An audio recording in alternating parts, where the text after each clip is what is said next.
Ya, pemirsa, Patrick Kluivert diyakini akan menanamkan karakter permainan menyerang di tubuh tim nasional Indonesia.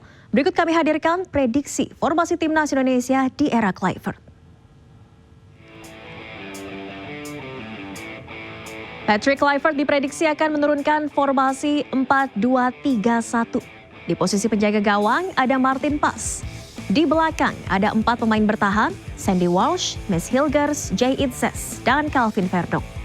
Kemudian 2 pemain Jairo Riederwald dan Tom Hay akan membantu aliran bola transisi menyerang. 3 pemain lainnya Eliano Reinders, Marcelino Ferdinand, dan Ragnar Oratmangun akan berkolaborasi membangun serangan.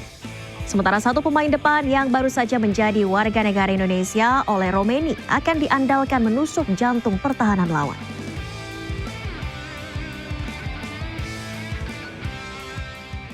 Lalu mampukah Patrick Kluivert membawa timnas Garuda kian bersinar?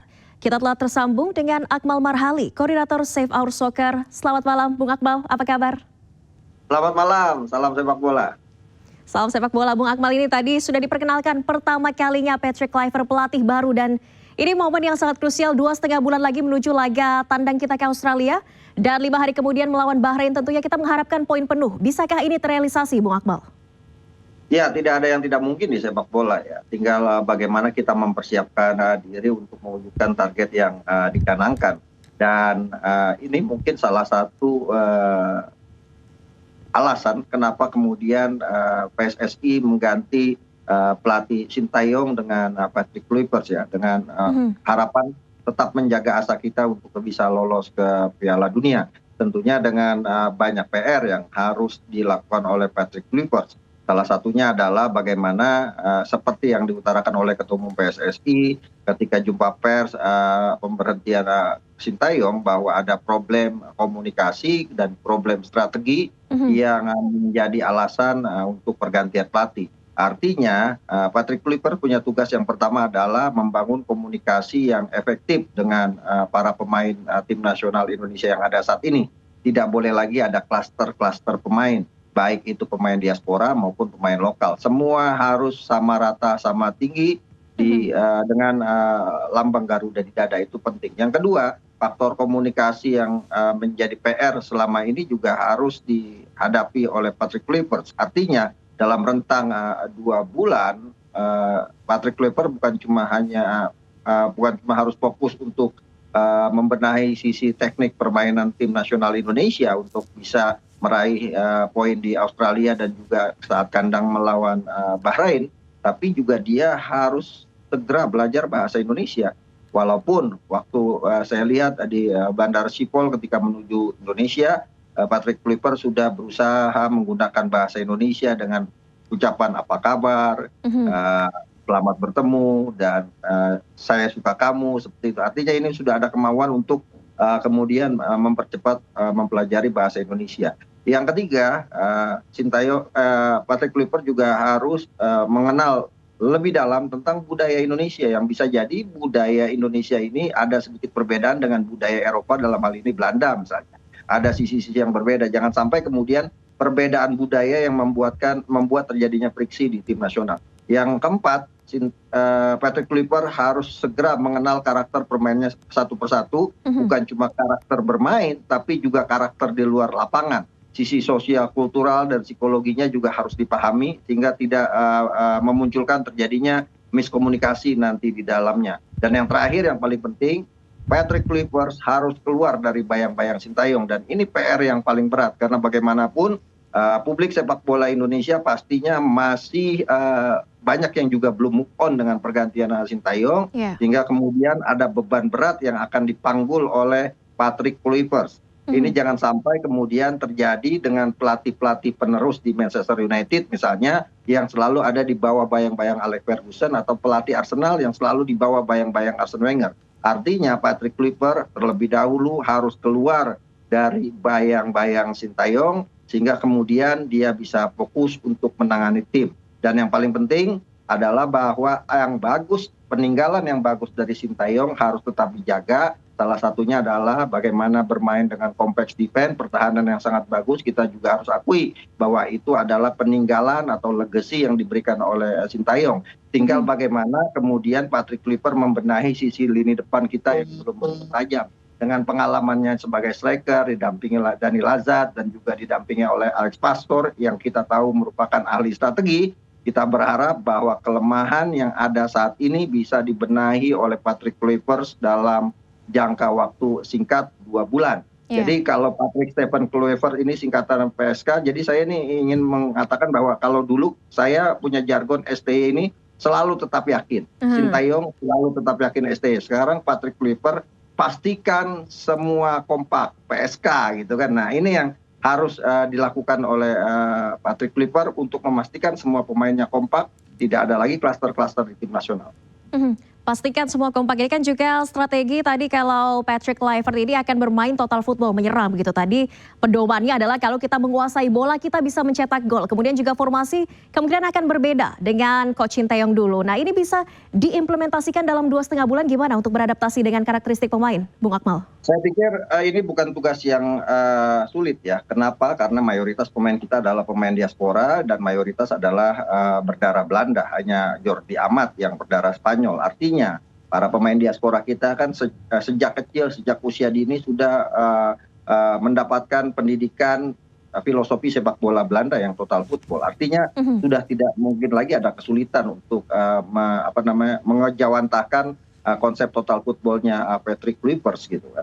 Nah, yang kedua yang paling penting adalah bahwa secara konsep mungkin bisa dipahami, tapi sekali lagi beban yang sangat berat dengan target besar ini yang harus juga dikuatkan. Artinya Patrick Kluivert tidak hanya harus fokus terhadap strategi yang akan dia kembangkan dengan filosofi dia, tapi dia juga harus mampu membangun mentalitas para pemain untuk bisa menjalankan konsep yang dia inginkan.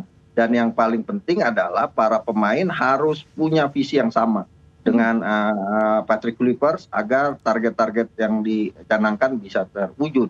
Dan kalau bicara nanti di lapangan, beban berat justru ada di Patrick Kluivert ya. Karena kenapa? Karena dia menggantikan Sintayong di saat posisi kita ini sedang berada di posisi opportunity untuk lolos Piala Dunia, berada di posisi ketiga dengan hanya sekali kalah dari Cina. Artinya ini juga akan menjadi PR tentunya di debutnya nanti melawan Australia agar bisa menghasilkan hasil yang positif, yang baik ya, minimal hasil imbang melawan Australia di kandang Australia.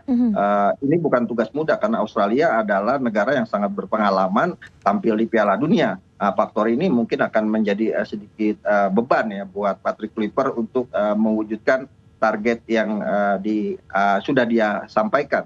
Karena dalam tanda kutip ya, kalaupun jelek-jeleknya kita kalah, ini akan jadi beban moral ketika nanti kita berhadapan dengan Bahrain di kandang sendiri, Stadion Utama Gelora Bung Karno Senayan. Karena ekspektasi dengan hadirnya Sintayong ini, dengan hadirnya Patrick Kluivert ini sangat besar sekali untuk bisa mewujudkan. Bahkan supporter-supporter bahkan ada yang menyatakan bahwa tidak ada lagi proses. Ini sudah bicara target gitu kan. Dan ini yang mungkin menjadi PR buat Patrick Kluivert walaupun secara mental dia sudah teruji. Wong belum datang ke Indonesia saja Instagramnya sudah habis dibullying oleh fans-fans kita saat ini. Jadi secara mental dia sebelum datang pun sudah teruji. Dan banyak keraguan dengan kurikulum vitae-nya. Saya pikir keraguan itu harus dijawab oleh Patrick Kluivert ketika debutnya nanti bersama Australia. Oke, Bung Akmal, ini banyak keraguan juga. Tapi kita simak terlebih dahulu Bung Akmal dan juga pemirsa, ada salah satu pernyataan Patrick Kluivert berikut ini. Pemirsa, dalam perkenalannya sebagai pelatih baru Timnas Indonesia, Patrick Kluivert menegaskan pemain lokal tetap penting bagi dirinya. Kluivert merasa pemain lokal akan sangat memegang peran yang penting. Yes, of course. I'm new. I need to check also the local players, of course, because I think the local players are the heart of Indonesia, and the other players are, of course, super important. But I think we need to focus very good on the local players and check the quality of the local players, because I think that is hyper important to, implement those players as well, because you want to have also the heart of Indonesia in the team. The quality for me is the most important thing, of course, but Yes, in a few weeks I will come back and I'm going to check the local players for sure. Well, we go with all to the same goal. So the local players and the diaspora players, they need to form one block, one team, and the local players are even as important as the players that come from abroad. Oke, Bung Akmal, ini tadi kalau menurut pernyataan Patrick Kluivert, dia analoginya adalah pemain lokal, merupakan jantung dari timnas Indonesia. Apa tanggapan Anda? Apakah ini akan merubah komposisi timnas nantinya? Ya, satu hal yang saya garis bawahi dari pernyataan Patrick Kluivert adalah one blood, one nation. Jadi semua satu darah Indonesia, gitu. Satu bangsa, satu nusa, satu bangsa, bahkan satu bahasa Indonesia. Artinya ini pernyataan yang harusnya akan sangat melegakan buat para pemain tim nasional Indonesia saat ini, bahwa semuanya akan diperlakukan sama oleh Patrick Kluivert. Dan yang paling penting menurut saya adalah Patrick Kluivert harus sering turun menyaksikan pertandingan di Liga 1 selama belum ada jadwal pertandingan atau FIFA Matchday Indonesia, karena penting bagi dia untuk mengenal satu persatu pemainnya dari sebuah kompetisi.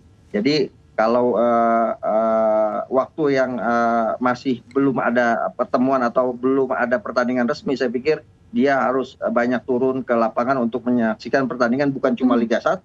Ada pemain-pemain potensial di Liga 2, bahkan ada pemain-pemain potensial di Liga 3. Karena semakin sering dia turun ke lapangan, maka akan semakin banyak dia melihat potensi-potensi pemain-pemain dari Indonesia. Jangan sampai misalnya nanti dia lebih memprioritaskan pemain-pemain diaspora yang punya darah sama dengan Patrick Kluivert, dan ini akan menjadi masalah tentunya ke depannya kalau kebijakan ini diberlakukan. Dan saya pikir apa yang disampaikan oleh Patrick Kluivert hari ini dalam jumpa pers itu adalah merupakan bentuk janji dia terhadap tim nasional Indonesia. Dan buat kita sebagai penggemar tim nasional Indonesia, tentunya tugas kita adalah menagih janji dari Patrick Kluivert, dan tentunya terus memberikan kritik-kritik yang sifatnya membangun. Karena saya pikir kritik itu penting agar kemudian para pemain dan pelatih bisa mewujudkan target-target yang dicanangkan oleh federasi. Karena lolos Piala Dunia ini bukan sesuatu yang